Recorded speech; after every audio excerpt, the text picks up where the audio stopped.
আপনি যদি নবীর জন্ম উপলক্ষে কিছু করতে চান, তাহলে একটা করণীয় আপনি আপনার জন্য আছে, সেটা হলো নবী সাল্লাল্লাহু আলাইহি সাল্লামের জন্মের তারিখটা ইতিহাসের বইতে এক একটাতে এক এক রকম থাকলেও নবী সাল্লাল্লাহু আলাইহি সাল্লামের জন্মের দিবস, দিনটা কোন দিনে তার জন্ম হয়েছে, এই জিনিসটা কিন্তু চূড়ান্ত, নির্দিষ্ট, সবাই জানেন।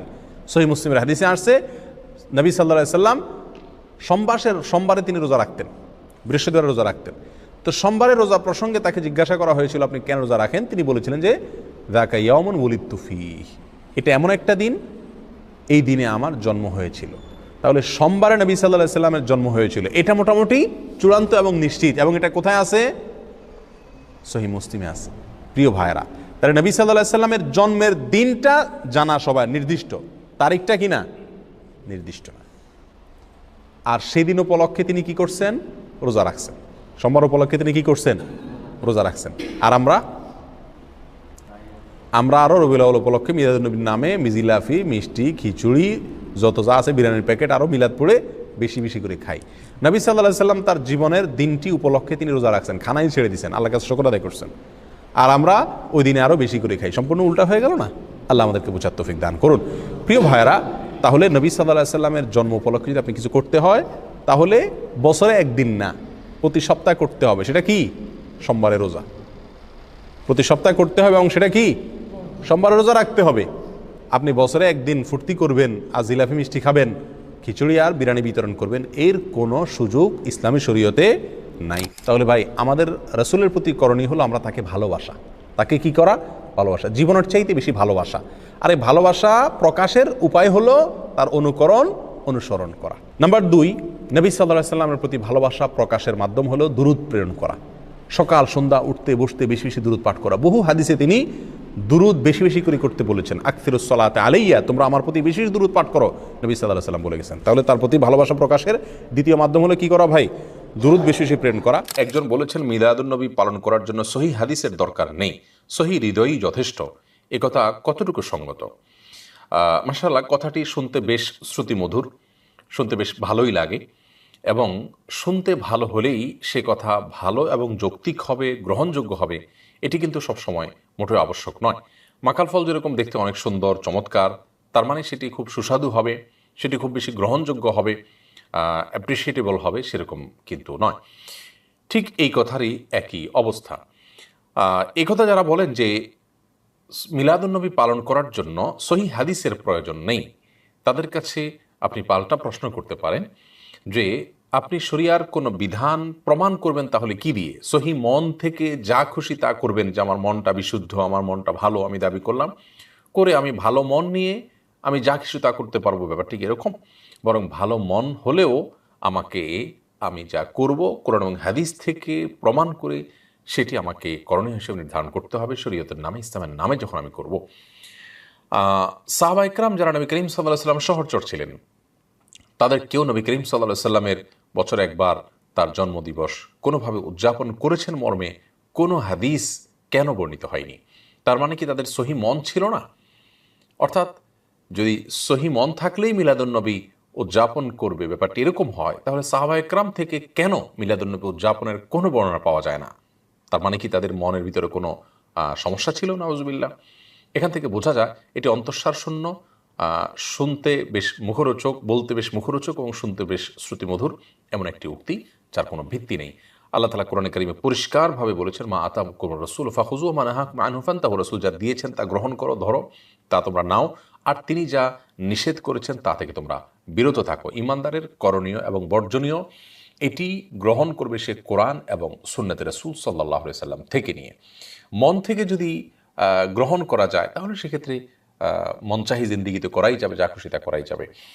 তারপর আমাদের যে সমস্ত ভাইরা মিলাদুন্নবী উদযাপন করে থাকেন নবী করিম সাল্লাল্লাহু আলাইহি সাল্লামের ভালোবাসায়, আমরা তাদেরকে বিনয়ের সাথে বলবো, আসুন সুন্নাহর অনুসরণ করি, কোরআনের নির্দেশনা অনুসরণ করি, তাহলে ইনশাআল্লাহ আমাদের কল্যাণ সেখানে আমরা খুঁজে পাবো। প্রিয় ভাইয়েরা, এই মিলাদুন্নবী 12 রবিউল আউয়াল উপলক্ষে যেটি অনেক ভাইয়েরা করে থাকেন আমরা সেটা করি না, করতে নিষেধ করি। অনেক উলামা একরাম নিষেধ করেন। সেটা কেন নিষেধ করেন তার বলছি আমরা কয়েকটি কারণ উল্লেখ করব। নাম্বার 1, সর্বপ্রথম কারণ হলো রবিউল আউয়ালের 12 তারিখে নবী জন্মের আনন্দ উৎসব বা ঈদে মিলাদুন্নবী যে পালন করা হয়ে থাকে, এর ভিত্তিটা একেবারেই দুর্বল।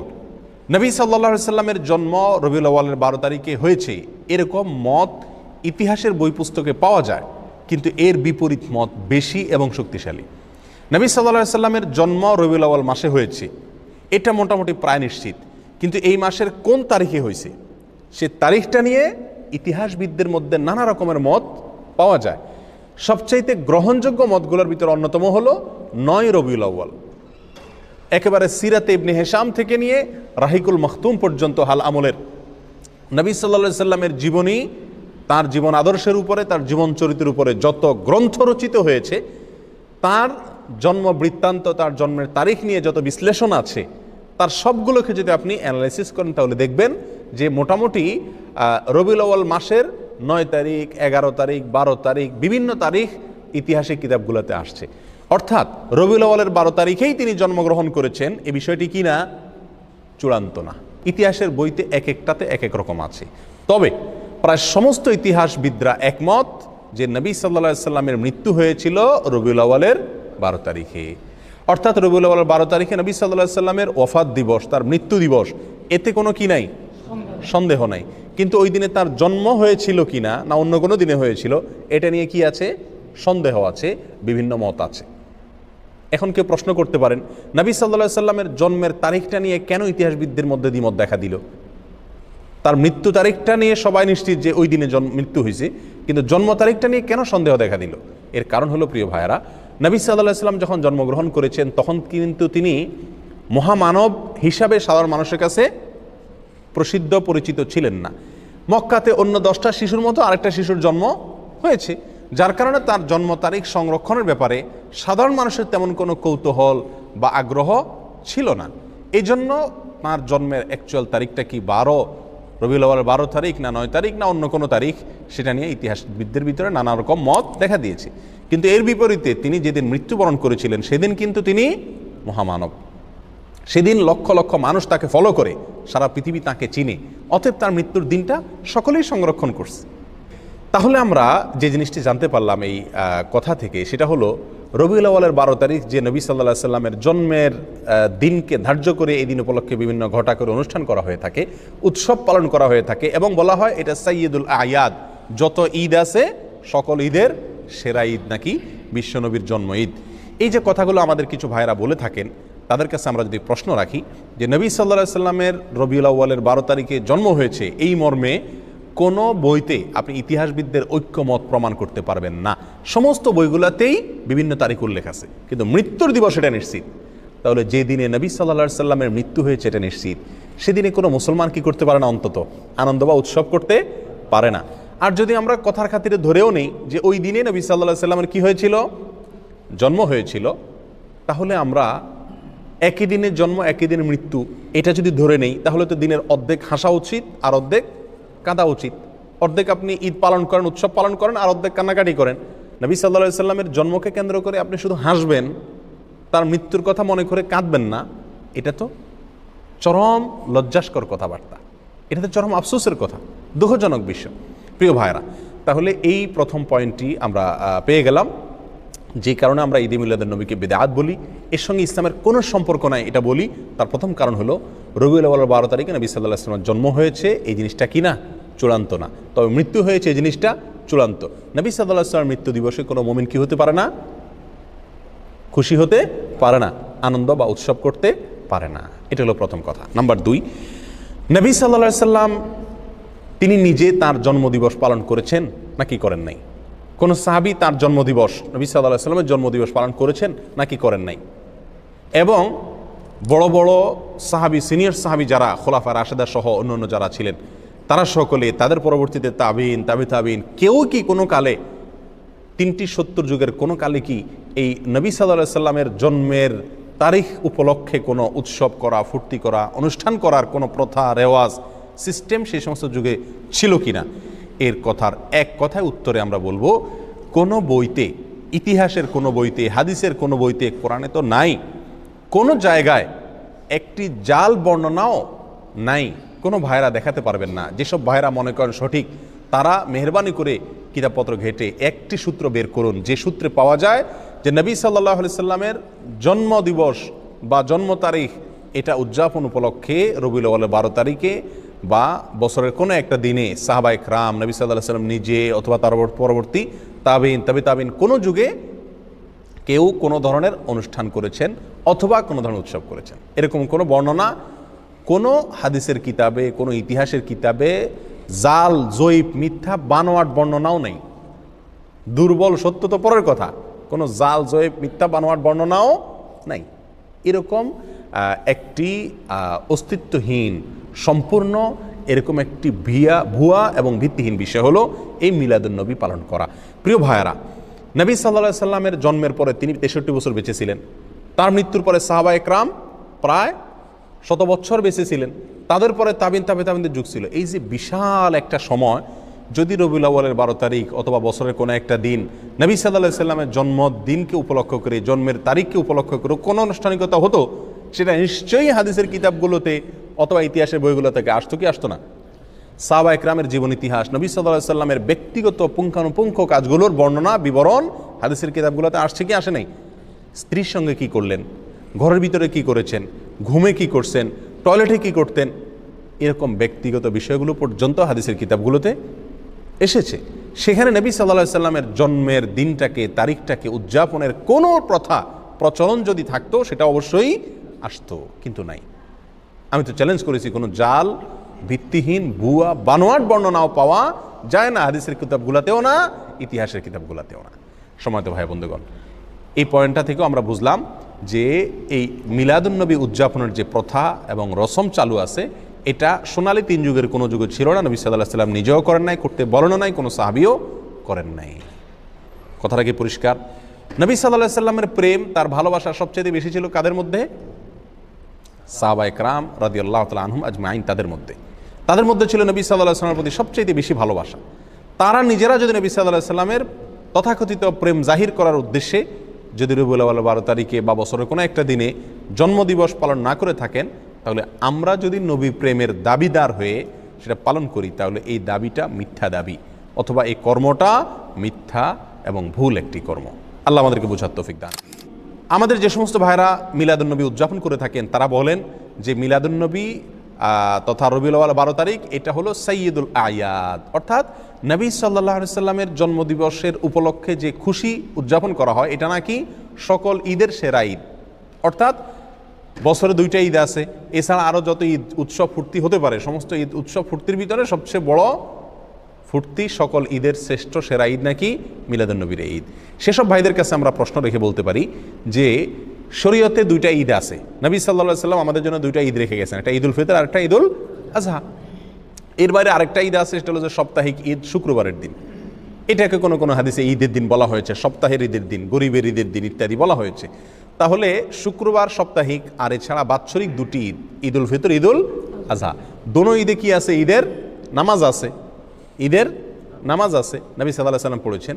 তাহলে এই রবিউল আউয়াল 12 তারিখকে যারা ঈদের দিন বলেন, শুধু ঈদের দিন না, সকল ঈদের সেরা ঈদ বলেন, তাদের কাছে আমাদের প্রশ্ন হলো, এই ঈদের নামাজ কয়টা বাজে পড়ে? দোনো ঈদের একটা নামাজ আছে কিনা? এমনকি শুক্রবারেরও কি আছে? জুমার নামাজ, বিশেষ নামাজ আছে। তার রবিউল আউয়াল 12 তারিখ যদি ঈদের দিন হয়, এটা যদি উৎসবের দিন হয়, নবী জন্মের আনন্দের দিন হয়, এটা যদি সকল ঈদের সেরা ঈদ হয়, তাহলে তো এখানে নামাজ আরও বেশি থাকার কথা নাকি? এই ঈদের দিনের নামাজ কই? তাহলে বোঝা গেল এটা বানোয়াট, এটা নিজেরা আবিষ্কার করেছেন, মিশর থেকে এটা আবিষ্কার হয়েছে, এটা কোরআন এবং সুন্নাহ থেকে আসে নাই। যদি আসতো তাহলে সকল ঈদেই কি থাকে? ঈদের নামাজ থাকে। এই ঈদের নামাজ গেল কই? আর সবচেয়ে বড় কথা হলো, ঈদে বছরে 2টি ঈদ আছে আর সপ্তাহের একটা ঈদ। এর বাইরে শরীয়তে আর কোনো ঈদের ধারণা আমাদেরকে দেওয়া হয় নাই। অতএব এই দিনটাকে যদি কেউ নতুন করে ঈদের দিন মনে করেন, তাহলে কেমন যেন তিনি নবী সাল্লাল্লাহু আলাইহি সাল্লামের দেওয়া 2টা ঈদে খুশি না। নবী সাল্লাল্লাহু আলাইহি সাল্লামের দেওয়া 2টা ঈদে কি না? খুশি না। উনি নবী সাল্লাল্লাহু আলাইহি সাল্লামের 2টা ঈদে পরিতৃপ্ত না, ওইটা মানতে রাজি না। এই জন্য উনি আরেকটা ঈদ কি করলেন? যুক্ত করে নিলেন। প্রিয় ভাইরা, এটা যদি সকল ঈদের সেরা ঈদ হতো, তাহলে মদিনায় আসার পরে সাহাবায়ে কেরাম যখন নবী সাল্লাল্লাহু আলাইহি সাল্লামকে বললেন, ইয়া রাসূলুল্লাহ, ইয়াহুদিরা তারা তাদের উৎসবের দিন আছে, আমাদের জন্য আপনি উৎসবের দিন ঠিক করে দেন। তারা নবী সাল্লাল্লাহু আলাইহি সাল্লাম সেদিন বলতে পারতেন, ঠিক আছে, তো আমার জন্মদিন তো উৎসবের দিন, এটা তোমরা করো, ফুর্তি করো। কিন্তু তা তো নবী সাল্লাল্লাহু আলাইহি সাল্লাম বলেন নাই। প্রিয় ভাইরা, কোনো জাল হাদিসও নাই। তাহলে বোঝা গেল যে এই তথাকথিত নবী জন্মের আনন্দ উদযাপন করা, এই আনন্দ উদযাপন করা, এটা শরীয়তের ভিতরে আরেকটা ঈদ যুক্ত করা হয়, আর এটা কি বলা হয়? বেদাত। এটা কি বলা হয়? কি বেদাত। নবী সাল্লাল্লাহু আলাইহি ওয়াসাল্লাম আমাদেরকে বলেছেন, মান আহদাসা ফি আমরিনা হাযা মা লাইসা মিনহু ফাহুয়া রাদ। যে ব্যক্তি আমাদের দিনের ভিতরে নতুন কোনো কিছু সৃষ্টি করবে, আবিষ্কার করবে, নতুন কোনো কিছু যোগ করবে, সেটা প্রত্যাখ্যানযোগ্য, বাতিল, সেটা গ্রহণযোগ্য নয়। অন্য হাদিসে আসছে নবী সাল্লাল্লাহু আলাইহি ওয়াসাল্লাম বলেছেন, ইয়াকুম ওয়া মুহদাসাতিল উমুর ফাইন্না কুল্লা মুহদাসাতিন বিদআহ ওয়া কুল্লু বিদআতিন দালালাহ ওয়া কুল্লু দালালাতিন ফিন্নার। তোমরা সকল নতুন আবিষ্কার থেকে বেঁচে থাকবে। নতুন যত আবিষ্কার আছে ইসলামের নামে, দ্বীনের নামে, সেগুলো সবগুলোই বিদআত, আর সকল বিদআত এর ঠিকানা হলো কি? জাহান্নাম। প্রিয় ভাইরা, তাহলে নবী সাল্লাল্লাহু আলাইহি সাল্লাম আমাদেরকে দুটি ঈদ দিয়ে গেছেন। আমরা যদি আরেকটা ঈদের আবিষ্কার করি, সেটা যত সৎ উদ্দেশ্যেই করি, যত ভালো উদ্দেশ্যেই করি না কেন, ভালো তো সেটাই যেটা নবী সাল্লাল্লাহু আলাইহি সাল্লাম আমাদেরকে ভালো হিসাবে বলে গেছেন, করে গেছেন। আর নতুন কোনো যদি ভালো আমরা যোগ করি, আবিষ্কার করি, যুক্ত করি, তাহলে সেটাকে বলা হয় কি? বেদাত। বেদাত কি জিনিস? আমরা অনেকে মনে করি বেদাত মানে হলো বাহ্যিকভাবে খারাপ জিনিস। না ভাই, বেদাত ওই কাজকে বলা হয় যে কাজটাকে মানুষ ভালো মনে করে, অথচ শরীয়তে সেটার কোনো নির্দেশ নাই। এটাই বেদাত। বেদাত জিনিসটা যারা করেন তারা সকলে এটাকে ভালো কাজ হিসাবে জেনেই করেন। ওই ভালো কাজকে বেদাত বলা হয় যে ভালো কাজকে ওই কাজের কর্তা ভালো মা কাজ মনে করেন, অথচ কোরআন সুন্নাহ তার কি নাই? নির্দেশ নাই। সেটাই তো বেদাত। নতুন করে ঈদে মিলাদুন্নবী উদযাপন করা আর একটা ঈদ শরীয়তের ভিতরে যুক্ত করা, এই কারণে আমরা এই মিলাদুন্নবী, তথাকথিত মিলাদুন্নবী আমরা উদযাপন করি না এবং এর সঙ্গে ইসলামের সম্পর্ক নাই বলি। নাম্বার 4, নবী সাল্লাল্লাহু আলাইহি সাল্লামের জন্মের কারণে, ওনার জন্মের কথা শুনে সর্বপ্রথম আনন্দ প্রকাশ করেছিলেন তার চাচা আবু লাহাব। তার চাচা আবু লাহাব। আবু লাহাবকে নবী সাল্লাল্লাহু আলাইহি সাল্লামের জন্মের সংবাদটা সর্বপ্রথম দিয়েছিল আবু লাহাবের একজন কৃতদাসী বাঁদী, তার নাম ছিল সুয়াইবা। এই সুয়াইবা নামক বাঁদিয়ে দৌড়ে এসে মালিকরে, আবু লাহাবকে সংবাদ দিয়েছিল যে, মালিক সুসংবাদ নেন, আপনার যে ভাই মারা গেছেন বাচ্চা পেটে রেখে, সে ভাই আব্দুল্লাহর ঘরে ছেলে হয়েছে। নবী সাল্লাল্লাহু আলাইহি সাল্লামের জন্মের এই সুসংবাদটা দিয়েছেন সর্বপ্রথম সুয়াইবা নামক বাঁদিয়ে। কাকে? আবু লাহাবকে। আবু লাহাবে এই সংবাদ শুনে খুশিতে নবীর জন্মে আনন্দ প্রকাশ করে সঙ্গে সঙ্গে সুয়াইবা নামক বাঁদিকে আজাদ করে দিলেন, মুক্ত করে দিলেন। যাও, তোমাকে আমি স্বাধীন করে দিলাম সারা জীবনের জন্য, তুমি আর দাসী নও, মুক্ত তুমি। আবু লাহাব কি জাহান্নামী না জান্নাতি? তাহলে যেই আবু লাহাব খুশি হয়ে নবী সাল্লাল্লাহু আলাইহি সাল্লামের জন্মের সংবাদ শুনে নিজের বাদীকে মুক্ত করে দিয়েছেন, অথচ তিনি জান্নাতে যেতে পারছেন না, এই ঘটনা আমাদেরকে কি বার্তা দেয়? নবী জন্মের আনন্দ উৎসব প্রকাশ করা, এর মধ্যে মুক্তি নিহিত নাই। নাজাত এটার উপরে নির্ভর করে না। নাজাত নির্ভর করে, আখিরাতে নাজাত নির্ভর করে নবী সাল্লাল্লাহু আলাইহি সাল্লামের অনুসরণ অনুকরণে। নবী সাল্লাল্লাহু আলাইহি সাল্লামের কথা যারা মানবে, তার কথার উপর আমল করবে, তার নির্দেশকে মেনে চলবে, তারাই নাজাত পাবেন। আবু বকর, ওমর, ওসমান, আলী রাদিয়াল্লাহু তাআলা আনহুম আজমাইন, আরও যত সাহাবা একরাম আছে, তারা কেউ নবী সাল্লাল্লাহু আলাইহি সাল্লামের জন্মের দিন উপলক্ষে কোনো বিশেষ কিছু করেছেন এরকম কিছু আমরা জানি না। তবে একটি কাজ তারা করেছেন, নবী সাল্লাল্লাহু আলাইহি সাল্লামের কোনো নির্দেশ তারা পেলে সেটাকে একেবারে অক্ষরে অক্ষরে পালন করেছেন। ঠিক না ঠিক? নবী জন্মের আনন্দ তারা উদযাপন করেননি, কিন্তু নবীর প্রতিটি কথাকে ফলো করেছেন। তারা প্রত্যেকেই জান্নাতি হিসাবে নবী সাল্লাল্লাহু আলাইহি সাল্লাম থেকে সরাসরি কি পাইছেন? সুসংবাদ পেয়েছেন। এর বিপরীতে আবু লাহাব, তিনি নবীর জন্মের আনন্দ প্রকাশ করেছেন, কিন্তু নবীর অনুকরণ অনুসরণ করেন নাই, নবীর কথা মানেন নাই। জান্নাতি না জাহান্নামী? জাহান্নামী। তাহলে আমরা 4 নম্বর পয়েন্ট পেয়ে গেলাম। নবী জন্মের আনন্দ প্রকাশ করা, অনুকরণ অনুসরণ না করে, এর মধ্যে মুক্তি বা নাজাত নিহিত নাই। মুক্তি এবং নাজাত নিহিত হলো নবীর কথা মানা, ফলো করা, আমল করার মধ্যে। আর আমরা সেটাই করতে বলি, আনন্দ উৎসব করে, জাস্ট আপনার ঘটা করে কিছু আনুষ্ঠানিকতা করে নবী প্রেমের পরাকাষ্ঠা দেখানোর এই মিথ্যা ভালোবাসা প্রকাশ, এটাকে আমরা নিষেধ করি, ওলামা ইকরাম নিষেধ করেন। আল্লাহ আমাদেরকে বুঝার তৌফিক দান করুন।